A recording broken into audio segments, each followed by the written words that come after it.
Now, under normal circumstances, would I have relayed all these tiles to do that? Well, yeah, probably, because I don't do tiles very much, if at all. So everything needed to fit. It was all existing tiles that came out.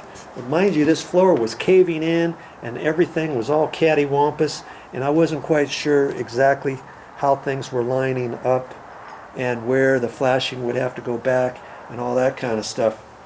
So, you know, if this was a brand new project, of course I would not have done all this different stuff. I would have snapped a chalk line or done a straight line and went from there and started cutting tiles, whatever I had to do to line things up. If this wall was not square, if the columns were not square, I would do whatever I had to do. But because this was all existing tiles, I wanted to reuse everything the way it was.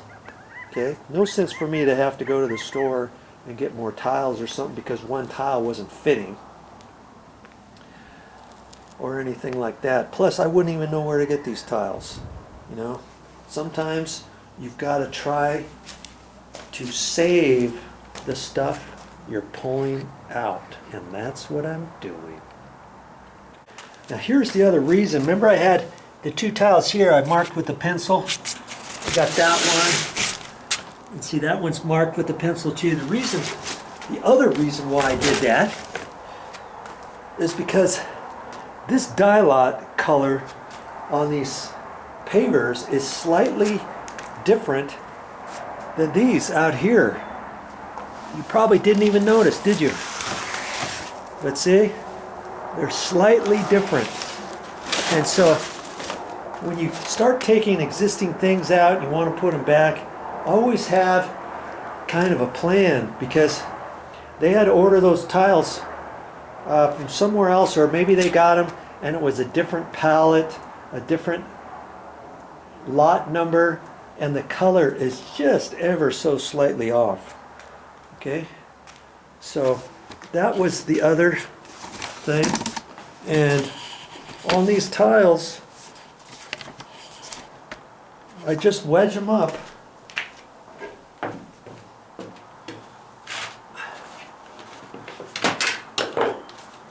Got my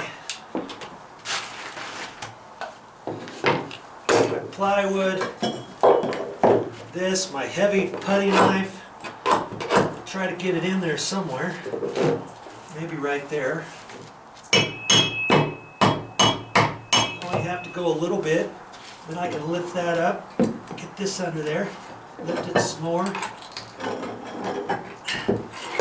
My screwdriver under there if I want, like that. Grab a bigger bite on there. I can take my plywood piece, slide it under there.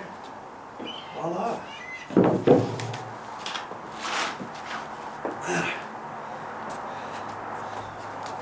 Lift that sucker up. Boy, at the end of the day, these feel that much heavier. There's no way I'm gonna try to lift these.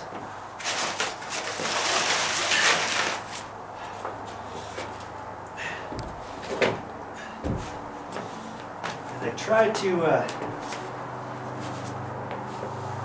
try not to put too much pressure on the end, on the edge of one of those.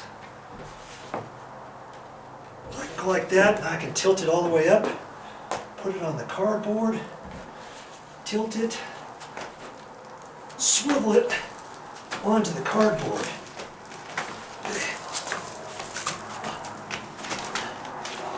There. Now you're in my way. Oh. Now you're in my way. Okay.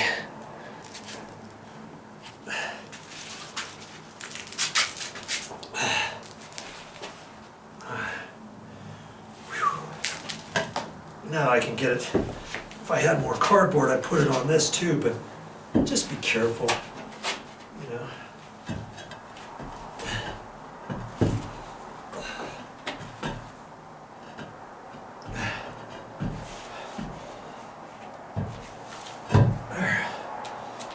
Whew. Making slightly too much with it. Not enough angle there. That's better. I don't want to stack too many of these on any one area of this floor because those are heavy. You can see all the weight on the floor as it is. All those tiles, they're close to 100 pounds each. Okay, so in this area I've already got, there's 4 tiles. There's 400, 5, 6, 7, 8, 9, 10,000 pounds right here. But the floor joists are TJIs, and they're coming across here every 16 inches. And so I don't want to put a whole pile here of 10 of them, let's say.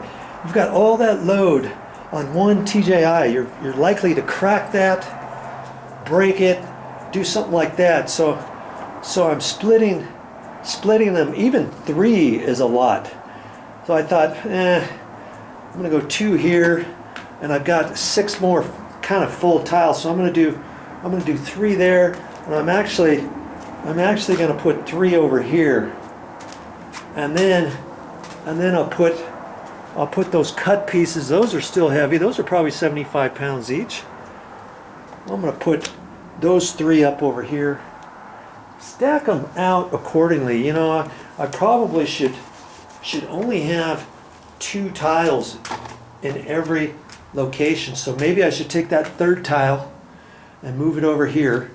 So I've got 2, 2, and 2. And then I can put a few here.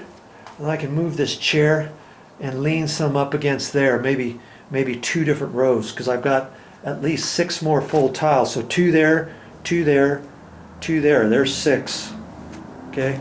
I think that's what I'm going to do. So I've got these 1, 2, 3, 4, 5, and that one could be 6, or that could be 6. Okay, so I'll do something like that. Those 3 will get stacked over there, and I'll have everything all spread out, because all these floor joists go across this way. Boom, boom, boom, boom, boom. And so now there's not much weight on every individual floor joist. Plus there's 3/4 inch plywood underneath here. That takes the weight. That spans it from one joist to the next, to the next, to the next. So I'm going to be fine. I mean, I had 3 stacked up here before, 3 there, 3 there. I might have even had 4 right there, and I think I had a couple there. That was almost too much weight. I was always like, oh, I hope I don't come out here and see that the floor caved in. Okay. So think about stuff like that, especially when you're stacking heavy tiles like these pavers. Bam! Yeah, that took me a while. I stacked them up just like I was saying, 2, 2, and 2. There's some smaller ones, 3 there and stuff. And I've got 2 there. 2 back in there, 3 here. Okay? And I'm all ready for the next step. But that's going to have to come tomorrow. Well, that's all I got for this time. But I'll be back with more videos. And what am I going to talk about next time? Well, I've got to caulk in different areas. I'm hoping to get that flashing in. Seeing what we can do about certain areas in here, patching, and I might, and then I've got to do something here too. See, this existing flashing is short. See there? It's short by almost a ½ inch. And I'm going to fix that tomorrow too. I'll show you that. And what am I going to fix that with? Yes, my track, my metal track. I've got an idea what I'm going to do to fix that, and go ahead, and I put some liquid nails in there. There was a big gap there. I just spooged it on the stucco, and now I can build that up with some some Durham's rock hard wood putty, but I've got to fill this area in first. Okay, I don't want to just leave that because that's where the stucco joins there. And look at that nice crack all the way down the stucco. Look at that. Would you believe that? Look at that. I'll fix that later with that big stretch caulking. And so that first piece of metal, I'll do something with that, and then I'll probably end up caulking the rest of that with that big stretch stuff. See that gap right there?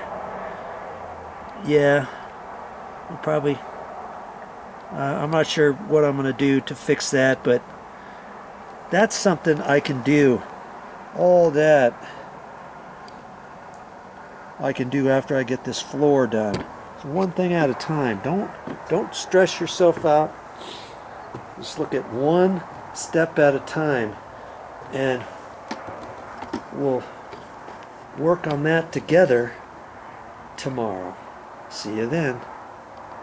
You don't see the next thing that I'm going to do this floor quickly and easily on my channel. Go to my playlists and find the one titled, oh, what am I going to title it? Dry Rot Deck Repairs. I'll have all kinds of videos on here from the start of this project all the way through to reinstalling the pavers. Yes, all of these pavers go down on this floor, but there's quite a few different steps I still have to do. So look for those on my channel. Well, that's all I got for this time, but I'll be back with more videos. And if you like what you see on my channel, subscribe. If you're already a subscriber, thank you very much.